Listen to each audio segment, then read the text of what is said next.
ہم سے بیٹ چھینا، ان 2 سالوں کا انتقام ہر اسمبلی میں لیا جائے گا، ہر ظلم کا انتقام ہم لیں گے۔ وہ دن ختم ہو گئے جب لوگ اٹھائے جانے کے خوف سے کچھ بولا نہیں کرتے تھے۔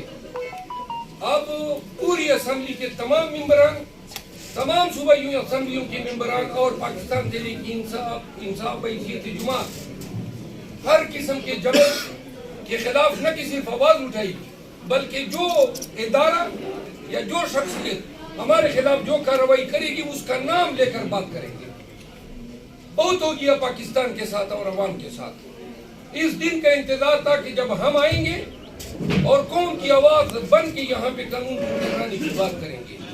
یہ اغوا کیا جانا، یہ زبردستی وفاداریاں تبدیل کروانا، یہ لوگوں کا مینڈیٹ فارم 47 پہ چوری کروا کے دینا، عوام نے جب آپ نے ہمارے ہاتھ پاؤں باندھ کے پولنگ بوتھ میں بھیجا تب بھی عوام، آپ نے 9 مہینے میں دہشت گرد کہا، عوام نے ان دہشت گردوں کو 2/3 سے زیادہ اکثریت سے نوازا ہے۔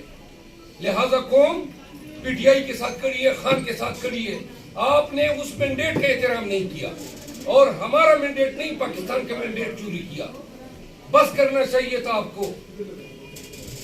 پاکستان کی صالحیت کے ساتھ یہ کھلواڑ ہیں اور نواز شریف اس کھیل کے بنیادی کردار ہیں جو تمام مہرے ہلا رہا ہے۔ صرف نواز شریف یا اس کی پارٹی کو اقتدار میں لانے کے لیے ہم الیکشن سے پہلے بھی چیخ رہے ہیں۔ سارا نظام عدل داؤ پہ لگایا ہوا ہے۔ الیکشن کمیشن، ادارے، پولیس، بیوروکریسی سب جو ہیں ان کے اسٹوجز بنے ہوئے ہیں۔ تو لہذا پاکستان کے عوام یہ آگاہ ہو، خان کے 2 ٹوک الفاظ ہیں کہ ہماری اصل جنگ جو ہے آج سے شروع ہے اور یہ جنگ ہر روز کے ساتھ بڑھتی جائے گی۔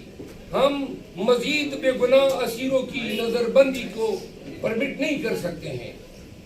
ہم الیکشن کمیشن کی جو دسترازیاں ہیں اور آئے دن ہمارے ساتھ ناانصافیاں کر رہا ہے، اب اس کا اختتام ہونا چاہیے۔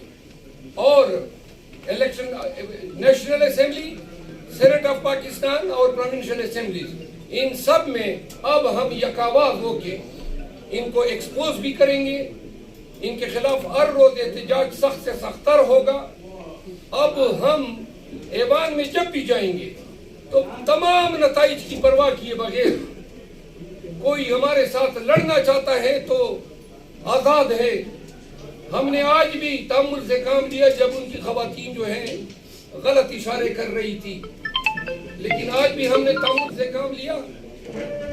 آئندہ جو ہے جب کل اسپیکر کا انتخاب ہوگا تو جو جیلی میں بیٹھے ہوئے ہیں ان کے ووٹ ڈالنے پہ ہمارا احتجاج ہوگا۔